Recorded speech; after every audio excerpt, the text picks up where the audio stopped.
Imagine waking up to the news that the world could end in a matter of minutes. That was the reality during the Cuban Missile Crisis in October 1962. For 13 tense days, the United States and the Soviet Union stood on the brink of nuclear war, with both sides fully armed and prepared for the unthinkable. This was not just another political clash, it was a global standoff that made history and reshaped the Cold War. By the early 1960s, tensions between the two superpowers had reached new heights. The US had placed nuclear missiles in Turkey and Italy, directly threatening the Soviet Union. Meanwhile, Soviet leader Nikita Khrushchev found an unexpected ally in Fidel Castro, the revolutionary leader of Cuba. Just 90 miles from the US coast, Cuba became a critical chess piece in this high-stakes game. When American spy planes captured images of Soviet missile sites under construction in Cuba, the alarm bells went off in Washington. These were medium-range ballistic missiles capable of hitting major U.S. cities like New York and Washington, D.C. in under 15 minutes. Millions of lives were suddenly at risk. President John F. Kennedy had to act fast, but every decision carried massive risks. Should he launch airstrikes, invade Cuba, or find another way?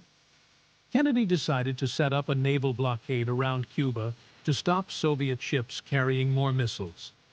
It was a bold move, but it left the world holding its breath. With every passing day, the tension grew.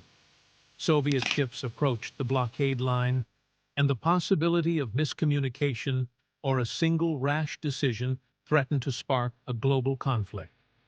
The situation reached a boiling point on October 27th, known as Black Saturday.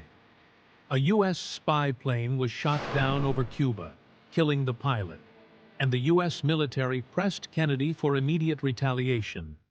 At the same time, Soviet submarines armed with nuclear torpedoes were cornered by American forces. On one of these submarines, a decision was almost made to fire a nuclear weapon. It was stopped only because one officer, Vasily Arkhipov, refused to agree, possibly saving the world from catastrophe. As tension gripped both nations, the stakes continued to rise. President Kennedy and his team of advisors, known as ExComm, spent countless hours debating their options. They understood the consequences of every move. One wrong step could trigger a full-scale nuclear war. The naval blockade Kennedy announced wasn't just about stopping Soviet ships. It was also a test of willpower, a way to buy time and see how Khrushchev would respond. Meanwhile, on the other side of the world, Soviet ships carrying more missiles were nearing the blockade. Khrushchev was faced with a difficult decision. Should he turn the ships back and appear weak, or push forward and risk direct confrontation? As Soviet ships came closer to the blockade line, panic began to spread in the United States. People emptied grocery stores in fear, the stock market nosedived, and many genuinely believed nuclear war was imminent. Then, something unexpected happened. On October 24th, 2 days after Kennedy's announcement, the first Soviet ship turned around. It was a moment of relief, but the crisis was far from over. Soviet missile sites in Cuba were still under construction, and American military leaders pushed for an immediate invasion of the island. Troops, equipment, and warplanes flooded Florida, turning the state into what resembled a massive military base. Every hour brought the world closer to disaster. If there was ever a day when the world came closest to nuclear war, it was October 27, 1962. Known as Black Saturday, this day saw a series of dangerous events that could have easily spiraled out of control. First, Fidel Castro, convinced that a U.S. invasion was inevitable, wrote a letter to Khrushchev urging him to strike first with nuclear weapons. At the same time, a U.S. spy plane accidentally drifted into Soviet airspace, almost causing a major confrontation. But perhaps the most chilling moment came beneath the surface of the Atlantic Ocean. A Soviet submarine, cornered by U.S. ships dropping signaling depth charges, was dangerously close to firing a nuclear torpedo. In the sweltering, oxygen-starved submarine, tensions boiled over. The captain believed war had already begun and prepared to launch the weapon. But Vasily Arkhipov, a senior officer on board, refused to give his approval.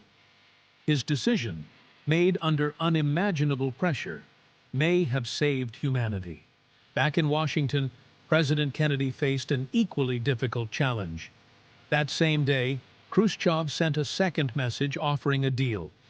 The Soviets would remove their missiles from Cuba if the U.S. promised not to invade the island and quietly removed its missiles from Turkey. Kennedy's advisors were divided. Many saw this as a sign of Soviet weakness and pushed for military action. But Kennedy, guided by his brother Robert and a small group of trusted allies, chose diplomacy. In a carefully crafted response, Kennedy agreed to Khrushchev's terms, but with one crucial adjustment. While he publicly pledged not to invade Cuba, he made the removal of American missiles from Turkey a secret part of the deal to avoid backlash from NATO allies. It was a risky move, but it worked. On the morning of October 28, Khrushchev announced on Radio Moscow that the Soviet Union would withdraw its missiles from Cuba. The crisis was over. Soviet troops began dismantling the missile sites, and 2 weeks later, the last of the missiles left Cuba. The U.S. naval blockade ended on November 20th, and the secret removal of Jupiter missiles from Turkey followed quietly months later. The resolution of the Cuban Missile Crisis was a moment of immense relief, but it left many parties dissatisfied. Fidel Castro felt betrayed, having been excluded from the negotiations. The U.S. military criticized the deal, with General Curtis LeMay famously calling it the greatest defeat in American history. However, both Kennedy and Khrushchev knew that the alternative, nuclear war, would have been far worse. The Cuban Missile Crisis became a pivotal moment in Cold War history. It showed how fragile peace could be, and how close the world had come to destruction. Both superpowers realized the need for better communication. To prevent future misunderstandings, a direct hotline was established between the White House and the Kremlin, a small step toward ensuring that such a crisis would never happen again. It also marked a shift in how nuclear weapons were perceived. The threat of mutually assured destruction became clear to both sides, leading to greater caution in future confrontations. In the years that followed, agreements like the Nuclear Test Ban Treaty of 1963 reflected a shared desire to avoid another standoff of this magnitude. The Cuban Missile Crisis was a moment in history when the world stood still. For 13 days, humanity was on the edge of catastrophe. And yet, through careful negotiation and a few brave decisions, disaster was avoided. It's a reminder of the high stakes of leadership and the thin line between peace and war. As we look back, we see how close we came to losing everything. It's a story of tension, resilience, and ultimately, survival. A defining chapter in the Cold War that still carries lessons for today's world.